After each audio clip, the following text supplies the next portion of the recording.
The Ford F-150 inherits 3 new or updated engines, the more handsome face, and more available active safety technologies for 2018. The aluminum-bodied, steel-frame F-150 was our choice as the top pickup among our 2017 10 best trucks and SUVs, and the 2018 model improves on that strong base. Just aft of the truck's more horizontal headlight and grille design lie the most significant changes. Starting at the bottom of the lineup, Ford has downsized the F-150's base, naturally aspirated V6 from 3.5 to 3.3 liters by reducing the bore. The stroke stays the same. The engine now features port and direct fuel injection, a much higher compression ratio of 12.0:1 up from 10.8:1 and reduced internal friction. Peak horsepower jumps by 8 to 290, albeit 250 rpm later at 6,500 rpm, just shy of redline, and torque increases 12 pounds-feet to 265 and peaks 250 rpm sooner than last year at a still high 4,000 rpm. The 3.3-liter is standard on the XL and XLT but is unavailable otherwise. Next in line is the EcoBoost twin-turbocharged 2.7-liter V6, a $995 option on XL and XLT and standard on the Lariat trim level. It qualifies as second generation by Ford's measure, keeping its fancy compacted graphite iron and aluminum block and boasting the same dual injection capability as the 3.3-liter, as well as a new exhaust gas recirculation (EGR) system and reduced internal friction.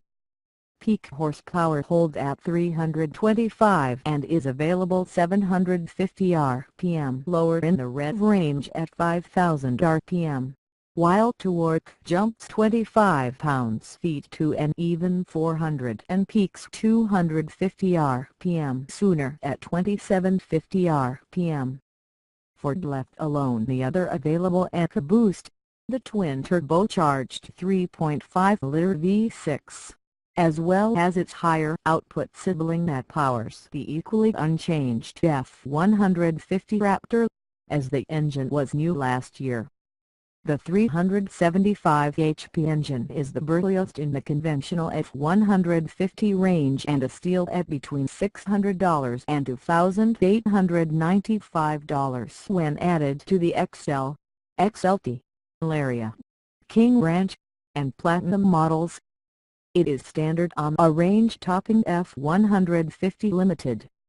Compared with the updated 5.0-liter V8 $1,995 extra on XL and XLT, $1,000 on the Lariat, and standard on the King Ranch and Platinum, the 3.5-liter dominates with a whopping 470 pounds-feet of torque.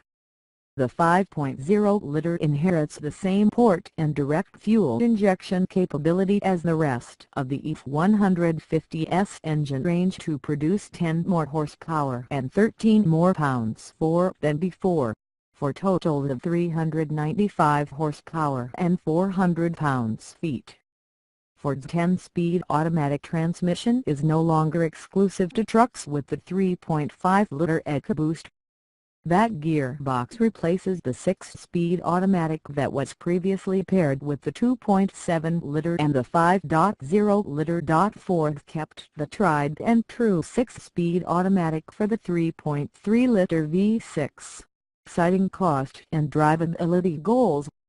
With help from the engine updates, the new 10-speed, and the stop/start feature that's now standard on all F-150s, EPA estimated fuel economy numbers edge up by 1 or 2 miles per gallon for every powertrain except the carryover 3.5-liter EcoBoost. Expect bigger fuel economy gains from the upcoming diesel V6 option, a late arrival due in spring 2018 that we haven't yet had a chance to drive. Behind the wheel incremental though they are, Ford's powertrain updates are welcome. The 2.7-liter EcoBoost V6 is now even more appealing, thanks to its punchier torque and the wider ratio spread of the 10-speed versus the old 6-speed. The small 6-cylinder sounds great under load, too, and emits a satisfying turbo whistle when the driver really sticks the spurs to it. Traditionalists, for whom Ford continues to offer the 5.0-liter V8, likely will be more pleased by the continued availability of the big, naturally aspirated engine than concerned about the marginal improvements to its performance. It feels much the same as before, meaning its low-end torque isn't as satisfying or as early to arrive as the EcoBoost engines, which match or outgun it in this regard. Still, there's no beating the 5.0's muscle car soundtrack and linear, old-school power delivery that builds thrust to a crescendo near redline.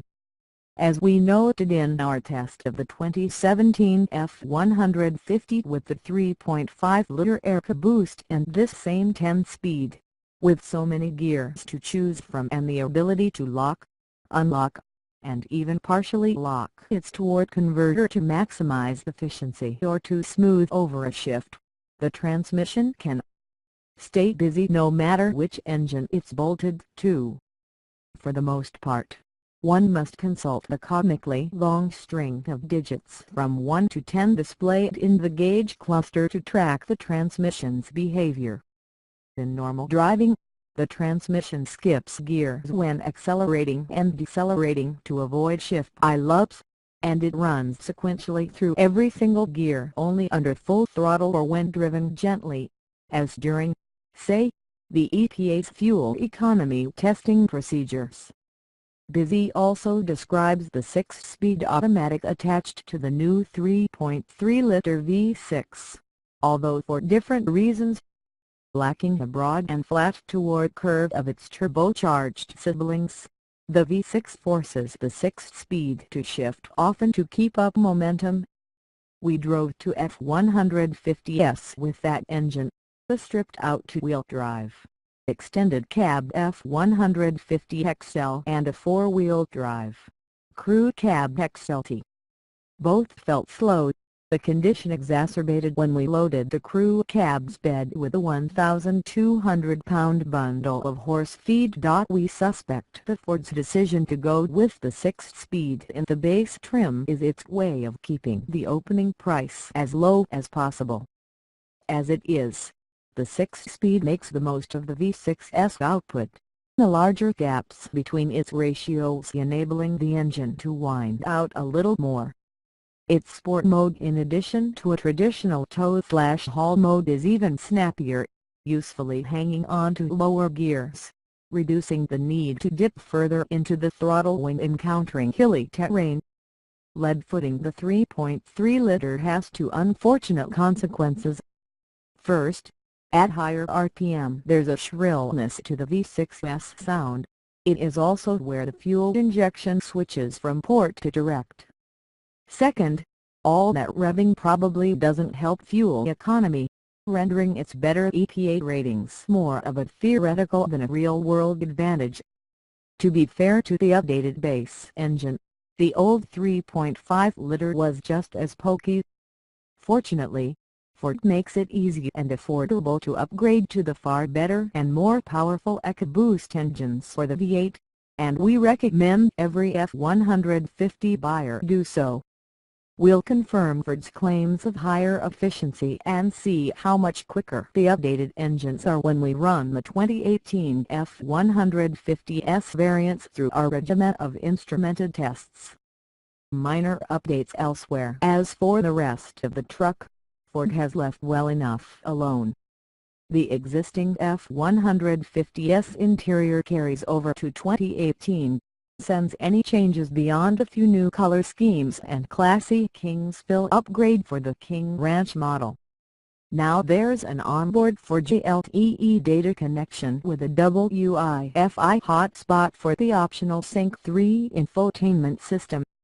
Even top dog F150s with 21 and 22-inch wheels ride well, and while the Ford isn't as buttoned down during hard driving as General Motors' well-sorted Silverado and Sierra trucks, its excellent driving position and forward sightlines make it easier to maneuver. For the first time, the F150 offers adaptive cruise control that can bring the truck to a complete stop in traffic and accelerate again provided each stop lasts fewer than 3 seconds. Forward collision warning with pedestrian detection and automated emergency braking also join the roster. No upgraded full-size pickup worth its salt hits the scene without enhanced capability, an embarrassment the F150 avoids with a beefier rear axle on the most towing-focused variants that raises its maximum gross combined weight rating (GCWR) to 18,400 pounds. Maximum towing capacity grows to 13,200 pounds, up by 1,000 pounds, while the highest payload an F150 can carry remains 30 to 70 pounds. We'll soon see whether the 2018 F150 can repeat as a 10 best trucks and SUVs winner, too, when it gathers for our competition this fall, but everything we see here indicates it's still a satisfying truck.